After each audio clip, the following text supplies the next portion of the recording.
کوئی شکر کی پٹی بھی باندھنی چاہیے۔ حضرت ایوب 18 سال بیمار رہے، زوجہ کہنے لگی دعا کر لو، تو آپ فرمانے لگے بی بی سے کہ صحت کتنی دیر رہی؟ اس نے کہا 60 سال۔ تو آپ فرمانے لگے ذرا بیماری کو بھی 60 سال گزر لینے دو، پھر دعا بھی کر لیں گے۔ یہ دعا کی، اللہ یہ لفظ کہے، اللہ نے صحت دے دی، تندرستی آ گئی۔ ایک دن گھر میں بیٹھے بیٹھے زوجہ کہنے لگی کہ ایوب یہ بتاؤ دکھ اچھے کہ سکھ؟ آپ فرمانے لگے سارے دن ہی اللہ کے ہیں، پر دکھ بڑے اچھے تھے۔ مجھ سے پوچھو تو دکھ بڑے اچھے تھے۔ کہا کس طرح؟ تو حضرت ایوب فرمانے لگے جب میں بیمار تھا تو 24 گھنٹے میں ایک دفعہ میرا رب میرا حال پوچھا کرتا تھا۔ ایک دفعہ میرا اللہ پوچھتا تھا ایوب تیرا حال کیا ہے؟ فرماتے ہیں 12 گھنٹے تو لذت ہی رہتی تھی کہ میرے رب نے میرا حال پوچھ لیا، اور اگلے 12 گھنٹے میں انتظار کرتا تھا مالک حال دوبارہ کب پوچھے گا۔ فرمانے لگے اب صحت تو ہو گئی ہے، پر اب میرا رب میرا حال تو نہیں نہ پوچھتا۔ بھائی مشکلات جو ہوتی ہیں وہ تو تجھے سجا دیتی ہیں، سوار دیتی ہیں۔ تجھے یاد آتا ہے کوئی اپنا، جب تجھے درد ہوتی ہے نا، تکلیف ہوتی ہے، پھر تیرا دل کرتا ہے کوئی کندھا ملے جہاں میں سر رکھ کے رہوں۔ پھر اسی لیے تو کسی درویش سے کسی نے پوچھا تھا اپنا کون ہوتا ہے؟ تو کہا جو تجھے دکھ کے وقت یاد آئے وہ تیرا اپنا ہے، جو تجھے عین آزمائش کے وقت یاد آئے اور تجھے اس کا نمبر فوراً تیرے موبائل پہ چلنے لگے وہ تیرا اپنا سجن ہے، جس کو تو دکھ کے وقت یاد کرے۔ تو بھائی مشکلات کے بعد جو اللہ آسانی دیتا ہے، حضرت ابراہیم کو آگ میں بھی پھینکا گیا، حضرت ابراہیم علیہ السلام کو ستایا بھی گیا، نکالا بھی گیا، لیکن جب ان مشکلات سے گزرے تو میرا رب فرماتا ہے وَإِذِ ابْتَلَىٰ إِبْرَاهِيمَ رَبُّهُ بِكَلِمَاتٍ فَأَتَمَّهُنَّ قَالَ إِنِّي جَاعِلُكَ لِلنَّاسِ إِمَامًا۔ کہا جب ابراہیم پورے اترے تو پھر ہم نے انہیں امام بنا دیا۔ یا اللہ کس طرح کی امامت دی؟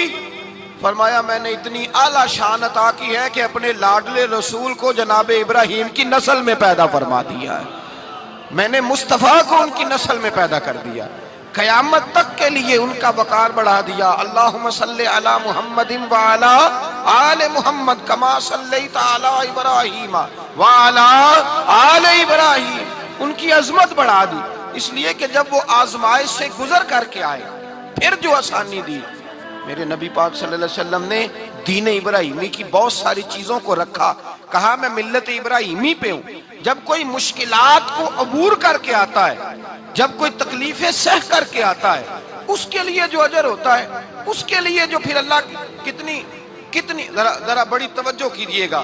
لوگ سمجھتے ہیں فلاں آدمی مشکل میں ہے تو شاید مشکل میں ہی رہے گا، فلاں آزمائش میں ہے تو شاید میرا اللہ فرماتا ہے ایک مشکل دے کے میں 2 آسانیاں بھی دوں گا۔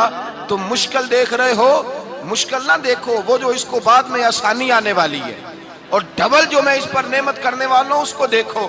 حضرت یوسف کو بھائیوں نے کنویں میں ڈال دیا تھا، اور جب کنویں سے نکلے تو مصر کے بازاروں میں بکے، اور پھر زلیخا نے الزام لگایا تو حالات بگڑ گئے، حضرت یوسف کو جیل جانا پڑا۔ کتنی کٹھن زندگی تھی، لیکن میرے مالک کو کچھ اور ہی منظور تھا۔ کنویں میں گرنے والے، بازار میں بکنے والے، جیل میں جانے والے، الزام لینے والے جناب یوسف کو رب کریم نے اسی مصر کا بادشاہ بنا دیا، اللہ پاک نے اسی مصر کا حکمران بنا دیا۔ یاری تیری سونا ہے پر ازمیشاں تیریاں اگ، اے سونا پرکھیا جاوندائی پہلو نال اگاں دے لگ، اس کے لیے تھوڑا سا جتن کرنا پڑتا، تھوڑے کٹھن حالات سے گزرنا پڑتا، تھوڑی آزمائشوں کا روپ دیکھنا پڑتا۔ ہم چاہتے ہیں کہ ہمیں چھیڑے کوئی نہ کوئی تکلیف نہ آئے، کوئی آزمائش، یہ ہو نہیں سکتا میرے بھائی۔ نامی کوئی بغیر مشقت نہیں ہوا، 100 بار جب عقیق کٹا تب جا کر نگی ہوا۔ ہم چاہتے ہیں کہ ہمیں کچھ بھی دقت نہ آئے، مشکلات نہ آئے، اور مشکلات تو انسان کو سنوارتی ہیں بھائی، وہ تو نکھارتی ہیں۔ کبھی پوچھا کرو جا کر کے کسی گندم کے دانے سے کہ تو کہاں سے ہو کے آیا ہے، کہاں سے نکل کے آیا ہے، تو وہ بتلائے گا کہ بڑے مشکل مراحل سے گزرا ہوں، اور پھر اللہ نے مجھے طاقت دی ہے کہ میں انسان کے وجود کا حصہ بناؤں۔ تو بھائی کٹھن مراحل، آزمائشیں، تکلیفیں، یہ انسان کو بڑا انسان بنا دیتی، یہ اس کے لیے ترقیوں کا پیش خیمہ ہوتی۔ ہمارے جمال پریشان ہو جاتے ہیں، عورتیں خاص کر کے اس بات پہ توجہ کریں، وہ بڑی جلدی غم لے جاتی ہیں، وہ کہتی ہیں جانے میرا کچھ ہوگا ہی نہیں، جانے میرا کچھ ہو ہی نہیں سکتا۔ میرے بھائی درجنوں اور بیسیوں لوگ ایسے ہیں جن کی اولادیں نہیں تھی، لیکن نام ان کا ان سے بھی زیادہ ہے جو بڑے بڑے صاحب اولاد۔ حضرت خواجہ معین الدین اجمیری کو جانتے ہیں آپ لوگ؟ نہیں، جو جانتے ہیں وہ بولیں جانتے ہیں جی؟ لو جی، کافی سارے جانتے ہیں، تھوڑے جی رہ گئے نا۔ جانتے ہیں نا خواجہ صاحب کو؟ ان کے کسی بیٹے کو جانتے ہوں؟ نہیں جانتے، نہیں جانتے، نہیں جانتے آپ ان کے بیٹے کو۔ حضرت خواجہ معین الدین اجمیری رحمت اللہ تعالیٰ علیہ کے بیٹے کو نہیں جانتے، لیکن ویسے آپ ہندوستان میں کسی آدمی کو چھیڑ کے دیکھیں، وہ کہے گا میں خواجہ صاحب کا روحانی بیٹا ہوں، میں اولاد۔ حضرت غوث اعظم رضی اللہ تعالیٰ عنہ کی اولاد کو کم لوگ جانتے ہیں، لیکن آپ ویسے کسی کو پوچھ کے دیکھیں 11ویں والا پیر کون ہوتا ہے، ہر آدمی ہاتھ اٹھا کے بتائے گا خدا کے فضل سے ہم پر ہے سایہ غوث اعظم کا، ہمیں دونوں جہاں میں ہے سہارا غوث۔ لوگ جھوم کے بتلائیں میرے بھائی، یہاں لوگ پریشان ہو جاتے ہیں کہ اولاد ہوگی تو یہ ہوگا، فلاں ہوگا تو یہ ہوگا۔ بھائی ایسی کوئی بات نہیں، میرے پاس پیسے ہوتے تو میرا ابا بیماری سے فوت نہ ہوتا۔ جو مالدار ہوتے ہیں تو کیا وہ بچ جاتے ہیں؟ حضرت اسرائیل انہیں چھوڑ جاتے ہیں؟ او خدا کے بندے تو کیسی بات کر رہا ہے؟ یاد رکھ، یہ جو آزمائشیں ہوتی ہیں، یہ جو تکلیفیں ہوتی ہیں، یہ جو تھوڑے سے مشکل حالات ہوتے ہیں۔ حضرت یونس علیہ السلام کی دوستی ہوگی حضرت جبریل امین سے، تو جناب جبریل ملنے آئے۔ حضرت یونس علیہ السلام فرمانے لگے جبریل میرا دل کرتا ہے مجھے اس بندے کی ملاقات کرا جو اللہ کا سب سے زیادہ عبادت گزار بندہ ہے۔ حضرت جبریل امین لے گئے دور دور فلسطین کے علاقے میں، اور لے جا کر ایک بندے سے ملاقات کرائی جس کی دونوں آنکھیں بھی کوئی نہیں تھی، دونوں بازو بھی کوئی نہیں تھی، دونوں پیر بھی کوئی نہیں تھی، اور اس بندے کی زبان پر لفظ بڑا کیا جاری تھے، یا اللہ تیرا شکر ہے، یا اللہ تیرا، بول کے کہیے یا اللہ تیرا، اے اللہ تیرا شکر ہے۔ شکر شکر کر رہا تھا۔ حضرت جناب سیدنا یونس علیہ السلام کہنے لگے میں نے تجھے عبادت گزار کو ملانے کو کہا تھا، تو کہاں لے آیا؟ حضرت جبریل کہنے لگے یا یونس، یہ ہر چیز جانے کے باوجود اپنے رب کی رضا پہ راضی ہے۔ اس وقت دنیا میں نبیوں کے بعد جس سے اللہ سب سے زیادہ پیار کر رہا ہے وہ یہی بندہ ہے، یہ اپنے رب کی رضا پہ راضی ہے۔ اے تن میرا کنگی ہووے تے میں زلف سجن دی باواں، تے پوش میرے دی جتی بن جائے تے میں یار دی قدمی آواں، مارو مارو مینو مار مکاؤ کوئی عذر نہ پیش لے آواں، تے جے سونا ہی میرے دکھ وچ راضی، جے سونا ہی میرے دکھ وچ راضی، جے سونا ہی میرے دکھ وچ راضی، تے میں سکھ نو چلے ڈاواں۔ مانا کہ جب اس حال میں راضی ہے تو بس ٹھیک ہو گیا، ٹھیک ہو گیا۔ وصل اچھا ہے نہ فراق اچھا ہے، بس جس حال میں محبوب رکھے وہی حال اچھا ہے۔ بس جس حال میں انہوں نے رکھا بات ٹھیک ہو گئی۔ اس میں اب انسان شکوہ کرتے پھرے کہ یہ کس طرح ہے وہ کس طرح، اپنے آپ کو مطمئن رکھا ہے۔ مشکل کے بعد جو آسانی حضرت لقمان حکیم، ان کے نام پر قرآن مجید کی پوری سورت ہے۔ حضرت لقمان حکیم علیہ رحمہ آپ اپنے بیٹے کو نصیحت کر رہے تھے، کہنے لگے بیٹا کو مشکل آئے تو گھبرانا نہیں، کوئی مشکل آئے تو کرے بیٹوں کو سمجھ آ جائے کہ مشکل آئے تو، سمجھ آ رہی ہے بات کی، مشکل آئے تو۔ اور کیا خوبصورت جملے، بیٹے کو بٹھا کے کہتے ہیں بیٹا چھوٹی مشکل آئے گی تو اللہ بڑی مشکلات آسان کر دے گا، سمجھو چھوٹی مشکلات آئیں تو اللہ نے بڑی مشکلیں اس نے آسان کر دی۔ اور آپ کو بتاؤں اصل انسان ہوتا ہی وہ ہے جو مشکلوں میں جینے کا ڈھب سیکھ جاتا ہے، وہ بن جاتا ہے جو کرب کے حالات میں جینے کا سلیقہ سیکھ جائے۔ اپنے بچوں کو یہ سمجھانا، حضرت لقمان بیٹے مشکل آئے تو گھبرانا نہیں، بڑی کو ٹال دیتی ہے، وہ نیکی کا اور آسانی کا پیش خیمہ ہوتی ہے۔ اللہ اس کے بعد آسانی سمجھا رہے ہیں۔ کچھ دنوں کے بعد کہنے لگے آؤ فلاں اللہ کے نبی کی ملاقات کو چلیں، فلاں نبی علیہ السلام سے ملنے چلتے ہیں۔ اس زمانے میں جو نبی تھے ان سے ملنے چلے گئے۔ بیٹے کو بات یاد تھی، گھوڑے پہ بیٹھے، امام ابن جوزی نے اس کو لکھا ہے، گھوڑے پہ بیٹھے تھے دونوں کے پاس گھوڑے تھے۔ اب رستہ بہت زیادہ تھا، کھانا ساتھ لے لیا، پانی ساتھ لے لیا، رستہ لمبا تھا، صحرا کا علاقہ تھا۔ جب جانے لگے تو اتنی سخت گرمی ہوئی کہ گھوڑے بھی بے ہوش ہونے لگے، اچانک ایسی گرم لو چلی کہ گھوڑے بھی۔ اب دونوں باپ بیٹا جو تھے وہ بڑی جوش میں تھے کہ جانا ہی جانا ہے، گھوڑے سے اتر کر کے پیدل چلنے لگے۔ اب پیدل چلتے چلتے ذرا آگے گئے تو گرمی میں جتنا بندہ پیدل چلتا ہے اتنا پیاس بھی زیادہ لگتی ہے، تو پانی پیتے رہے، کھانا کھاتے رہے، کھانا پانی بھی ختم ہو گیا۔ تھوڑا آگے چلے نا، اس قدر تکلیف بڑھی کہ حضرت جناب لقمان کے بیٹے کے پیر کے اندر ایک ہڈی پیوست ہو گئی، اتنی بڑی ہڈی تھی وہ اندر ہی چلی گئی پیر، خون کے فوارے گرنے لگے، بیٹا بے ہوش ہو گیا۔ حضرت لقمان اس کے سرانے بیٹھے تو بیٹا تھا نا، آنکھوں میں آنسو آ گئے۔ بیٹے نے آنکھ کھولی تو کہنے لگا ابا جی آپ تو صبر کرنے والے ہیں، آپ رو رہے ہیں؟ فرمایا بیٹے میں کیا کروں، میرے سینے میں جو دل ہے وہ ایک باپ کا دل ہے، تو باپ جو ہوا تیرا، تیری دکھ پر رونا آیا۔ بڑی مشکل سے دانت کے ساتھ ہڈی نکالی، ہڈی نکلی تو خون بھی چلا۔ صاحب زیادہ کہنے لگا حضور آپ نے تو کہا تھا ہر مشکل کے بعد آسانی ہوتی ہے، اور چھوٹی مشکل دے کے اللہ بڑی سے بچا لیتا ہے، تو ہم تو اچھے کام چلے تھے، مشکل پہ مشکل، مشکل پہ مشکل، یہ کیا ہے؟ حضرت لقمان کہنے لگے بیٹا نہ تو رب کی حکمتوں کو جانتا ہے نہ پوری طرح میں جانتا ہوں، لیکن جو میں نے کہا تھا وہ بات سچی ہے۔ فَإِنَّ مَعَ الْعُسْرِ يُسْرًا إِنَّ مَعَ الْعُسْرِ يُسْرًا، اللہ ہر مشکل کے بعد آسانی عطا فرمائے گا، اور فرمایا میرا ایمان ہے کہ ضرور ضرور عطا فرمائے گا۔ یہ بات کہہ رہے تھے کہ سامنے سے دھواں اٹھا، اتنا سخت دھواں اٹھا کہ آپ نے سوچا شاید وہاں بادیا وہاں جاتے ہیں۔ وہاں چلنے لگے تو پیچھے سے کسی نے آواز دی ٹھہر جاؤ، رکو، وہیں رک گئے۔ تھوڑی دیر گزری تو کہا رک جاؤ، جب رکے تو ایک بولنے والا بولا، کہنے لگا تمہارے لیے تھوڑی دیر کے بعد جانوروں کا بندوبست کر دیا جائے گا، کھانے کا بھی بندوبست ہو جائے گا، بچے کا پیر بھی صحیح ہو جائے گا، چلے جانا لیکن ذرا ٹھہرو۔ حضرت لقمان کہنے لگے بولنے والے تو کون ہے؟ تو کہنے لگے میں اللہ کا فرشتہ ہوں، میں اللہ کا فرشتہ ہوں۔ کہا اللہ کے فرشتے اور یہ سارا کچھ کیا ہے؟ تو فرشتہ کہنے لگا اصل بات یہ ہے کہ سامنے بستی پر مجھے عذاب نازل کرنے کا حکم ملا تھا، آپ بڑی تیزی سے آ رہے تھے، میں نے رب سے دعا کی کہ اللہ اس باپ بیٹے کی غلطی کوئی نہیں، مہربانی فرما۔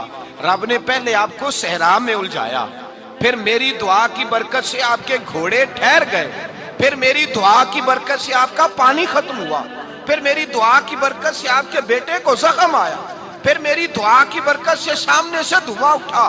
فرمایا یہ جو تمہیں مشکل پہ مشکل آ رہی تھی، یہ تو میرا رب تمہیں عذاب سے بچانا چاہ رہا تھا، یہ جو تمہیں مشکل پر مشکل آ رہی تھی تو میرا مالک تمہیں عذاب سے بچا رہا تھا، تم سمجھ نہیں رہے تھے۔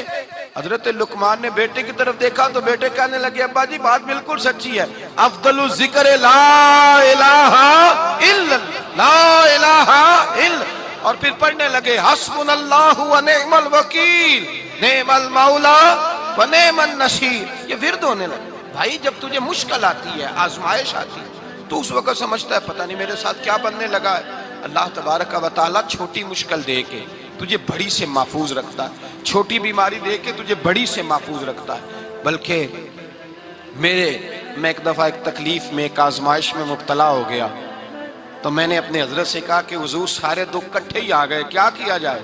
تو آپ فرمانے لگے بڑے خوش نصیب ہو، جوانی میں اللہ نے دکھ دے دیے، بڑھاپے میں آئے تو برداشت نہیں ہوتے، یہ تو بڑے وقت پہ آ گئے، شکر ادا کرنا چاہیے، اس زمانے میں برداشت نہیں ہوتے، اب آسانی ہے، ان کو برداشت کرو، ہمت کرو۔ میرے بھائی یاد رکھیں آزمائشیں تکلیفیں آپ کو بڑا کرنے کے لیے آتی ہیں۔ ہم آزمائش کو برا جانتے ہیں، دکھ کو برا جانتے ہیں، دکھ تو بڑے پیارے ہوتے ہیں، یہ رونے کا سلیقہ سکھاتے ہیں، یہ اللہ کو منانے کا طریقہ سکھاتے ہیں، یہ مسجد میں جانے کا۔ وہ جو سکھی بندہ ہے نا سکھی، مجھے ایک صاحب کہنے لگے دو قسم کے لوگ مدینے سے آتے ہیں، مدینہ شریف پوچھنے لگے، کہنے لگے حضرت جی دو قسم کے بندے ہیں، کچھ واپس جاتے ہوئے تڑپ رہے ہیں، کچھ تصویریں کھینچ رہے ہیں رخصتی کے وقت، فرق کیا ہے؟ تو میں نے کہا وہ جو تصویریں کھینچ رہا ہے وہ امیر آدمی ہے، اسے پتہ ہے کہ میں پھر ٹکٹ لے لوں گا، مہینے کے بعد پھر آ جاؤں گا، اور یہ مدینہ چھوڑتے ہوئے تڑپ رہا ہے یہ کوئی غریب ہے، یہ کہہ رہا ہے پتہ نہیں دوبارہ موقع ملے کہ نہ ملے، یہ دکھی ہے، یہ آزمائش میں دکھی۔ سکھی بندہ تو مکے جا کے نہیں روتا، وہاں بھی کھڑا ہے ڈٹ کے کھڑا، دکھی کوئی نہیں تو روئے کیسے؟ روئے کیسے؟ دکھیے دی گل دکھیا ہی جانے، دکھیے دی گل، کیا خوبصورت لفظ ہے میاں صاحب کی، اور لفظوں میں حسن دیکھے کہنے لگے دکھیے دی گل اے دکھیا ہی جانے تے سکھیے نو کی خبراں، تے یار جنہاں دے موت نے مارے روندے نہیں تک تک قبراں۔ یہ مشکل مرحلہ ہوتا ہے، جب انسان تکلیف میں ہوتا ہے پھر اسے احساس ہوتا ہے، اور تکلیف والے کو ہی تکلیف والے کی تکلیف کا احساس ہوتا ہے۔ جب آپ کو اللہ مشکل دیتا ہے تو سمجھ لیں رب آسانی دینا چاہ رہا ہے، جب تیز دھوپ آتی ہے تو سمجھ لیں اللہ گرم ہوا گزار کے ٹھنڈی بارش برسانا چاہ رہا ہے، اور جب چاروں طرف سے گھٹن ہو، پنجابی میں کہتے ہیں گمہ لگ جائے، تو پھر سارے بول کے کہتے ہیں اب جو طوفان آئے گا وہ سخت ہی آئے گا، اس لیے کہ گھٹن جتنی زیادہ ہوتی ہے پھر فضل بھی اتنا۔ جن لوگوں نے تکلیفیں زیادہ سہی تھی رب نے عزتیں بھی زیادہ ہی عطا فرمائی، جن لوگوں نے تکلیفیں زیادہ سہی نا انہیں اللہ نے درجہ بھی۔ حضرت بلال حبشی نے بڑی تکلیف سہی، مارا کرتا تھا امیہ، بڑا مارتے تھے، اتنا مارتے تھے کہ موٹے، آپ نے کبھی دیکھے ہیں دیہاتوں میں موٹے موٹے پائے ہوتے تھے چار پائیوں کے، موٹے موٹے پان کی چار پائیاں اور بڑی چار پائیاں کافر بچھا کے بیٹھ جاتے اور حضرت بلال حبشی کے پیر ان کے نیچے رکھ دیتے، ہاتھ ان کے نیچے رکھ دیتے، آگ لوہا گرم کر کے اس کے اوپر ننگے بدن لٹا دیتے۔ مکے نے بڑی آزمائشیں دیکھی، پھر اسی مکے نے مدینے نے عجیب رنگ دیکھا کہ میرے نبی معراج سے واپس آئے اور حضور نے عظمت دی، فرمایا بلال یار تیرا بڑا مقام ہے، تو مدینے میں چل رہا تھا اور میں جنت میں تیرے قدموں کی آواز سن رہا تھا، کتنا تیرا مقام ہے، کتنا تیرا درجہ ہے، میں وہاں تیرے چلنے کی آواز سن رہا تھا۔ حضرت ابو بکر صدیق رضی اللہ تعالیٰ عنہ نے اس زمانے میں حضور کی نوکری کی جب دوسرا جانثار کوئی نہیں تھا، سارے لوگ تانے دیتے، کہتے ابو بکر تو اکیلا ہی سیانا ہے، سارا مکہ مخالفت کرتا ہے، تو جان ہی نہیں چھوڑتا، سارا زمانہ مخالفت کرتا۔ ابو بکر صدیق نے مال بھی دیا، جان بھی دی، شہزادی حضرت عائشہ بھی دی حضور کی خدمت میں، ہر چیز لٹا دی۔ دنیا کو پتا اس دن چلا جس دن میرے رسول پاک صلی اللہ علیہ وسلم مسجد نبی میں بیٹھے تھے، درجنوں صحابہ تھے، حضور نے فرمایا ابو دردہ کو تو بلاؤ۔ جناب ابو دردہ حاضر ہوئے تو کہتے ہیں حضور کا چہرہ دیکھا تو ناراضگی ہے چہرے پہ، میں نے دیکھتے ہی کہا حضور آپ مجھ سے ناراض ہیں؟ حضور نے فرمایا ہاں میں ناراض ہوں۔ جب یہ لفظ کہے تو میں کانپنے لگا، حضور ناراض ہو گئے؟ میں نے کہا یا رسول اللہ میری غلطی۔ تو نبی پاک نے فرمایا تو میرے ابو بکر کی عظمت نہیں جانتا؟ حضور جانتا ہوں۔ حضور کیا ہوا؟ نبی پاک نے فرمایا کل تو گلی میں گزر رہا تھا، ابو بکر بھی گزر رہا تھا، تو نے سوچا ہی نہیں تو میرے ابو بکر کے آگے آگے چل رہا تھا، یہ خیال ہی نہیں آیا، تجھے پتا نہیں کہ جس نے میرے ساتھ نیکی کی میں نے بدلہ چکا دیا ہے، ابو بکر کا بازو تھام کے اللہ کی بارگاہ میں لے جاؤں گا، میرا رب بھی اسے بدلے عطا فرمائے گا۔ یہ عظمت، یہ شان، یہ بلندی اور رفعت مشکلات سے گزرنے کے بعد ملی۔ میرے نبی پاک صلی اللہ تعالیٰ علیہ وسلم کے ساتھ مولا کائنات شیر خدا حضرت علی نے 9 سال کی عمر سے وفا شروع کی اور تا دم آخری حضرت علی نے وفا کی مصطفیٰ سے، کٹھن مراحل سے گزرے، کٹھن مراحل سے۔ حضرت علی کہتے ہیں میں ہر جنگ میں ہر جہاد میں ساتھ تھا، پر جس دن مکے اور مدینے سے آنے والوں کو حضور بھائی بھائی بنا رہے تھے، مہاجر اور انصار کو بھائی بھائی بنا رہے تھے، فرماتے ہیں میں تنہا کھڑا تھا، کوئی کسی کا بھائی بن گیا، کوئی کسی کا بھائی بن گیا، میں اکیلا کھڑا تھا اور میں سوچ رہا تھا کہ یار میں کدھر جاؤں۔ کہتے ہیں میں اس حد تک آیا کہ میرے آنسو بہنے لگے، لیکن میری مشکلات کو آسانی تب ملی جب مدینے کے چاند دھیرے سے اٹھے، میرے قریب آئے، میرا بازو تھاما اور فرمایا علی باقی سارے بھائی بھائی بن گئے ہیں، انت اخی فی الدنیا والآخرہ، تو میرا بھائی ہے، دنیا میں بھی میرا بھائی ہے، قیامت کے دن بھی میرا بھائی ہے۔ حضور نے اعزاز دیا اور غدیر خم کے موقع پر حضرت علی کا بازو تھام کے کھڑا کر کے حضور نے فرمایا من کنت مولا ہوں فہذا علی مولا، فرمایا جس کا میں مولا ہوں اس کے علی بھی مولا ہے۔ محبوب پاک سید عالم صلی اللہ علیہ وسلم نے جن لوگوں نے مشکلات برداشت کی پھر ان کو اعزاز ملا، ان کو درجے ملے، ان کے لیے جو آسانی۔ حضرت عثمان غنی نے صحابہ میں سب سے زیادہ مظلومیت کاٹی، سب سے زیادہ مظلومیت، 40 دن پانی بند رہا، کھانا بند رہا، تکلیف اور آزمائش کا وقت ہوا۔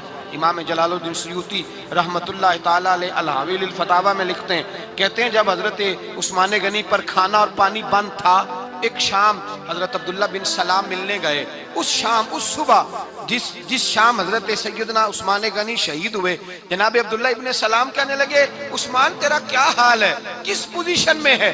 تو کہتے ہیں جناب عثمان غنی کہنے لگے عبداللہ آج میں بڑا سکھ میں ہوں۔ کہا 40 دن بیت گئے، کھانا نہیں آیا، پانی نہیں آیا، تو آج کیوں سکھی ہو؟ فرمانے لگے آج مدینے کی سامنے والی گلی میں نے مصطفیٰ کا دیدار کیا ہے، اور نبی پاک صلی اللہ علیہ وسلم نے فرمایا عثمان اگر تو کہے تو تیرے لیے پانی کا بندوبست کر دیا جائے، تیری مشکل آسان ہو جائے، اور اگر تو کہے تو تیرے لیے وہ آسانی کی جائے کہ آج تو میرے پاس آ کے روزہ افطار کر لے۔